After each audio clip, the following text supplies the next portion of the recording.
Bonjour, nous sommes à nouveau dans l'exposition Fuji Pays de Neige.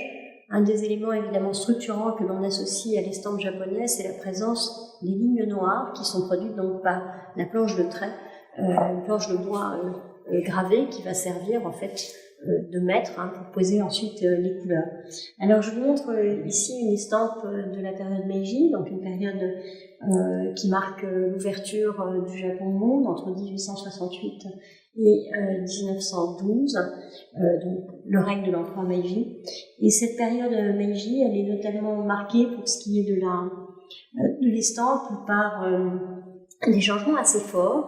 On a longtemps peu considéré cette période parce qu'on l'a aussi assez mal comprise. En fait, elle évolue fortement, elle marque des évolutions esthétiques extrêmement nettes, et peut-être un des meilleurs artistes, et sûrement d'ailleurs même le meilleur artiste de cette période pour l'illustrer, un des plus novateurs, s'appelle Kiyobashi Kiyoshika. C'est un artiste qui meurt en 1915, et ici je vous montre Femme de dos dans un paysage de neige, qui est une œuvre de la toute dernière période de sa vie, entre 1913 et 1915.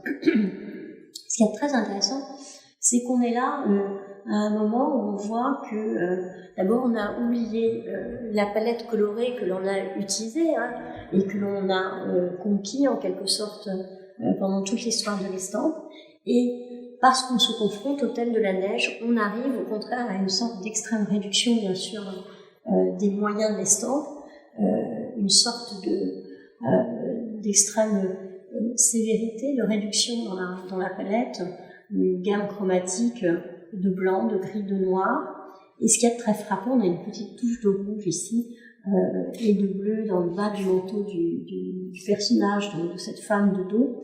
Ce qui est très frappant, c'est qu'on retrouve un certain nombre de traits évidemment fréquents dans l'estampe japonaise de neige, en particulier la présence de cette grande ombrelle, ces grands cercles très, très structurants dans ces images.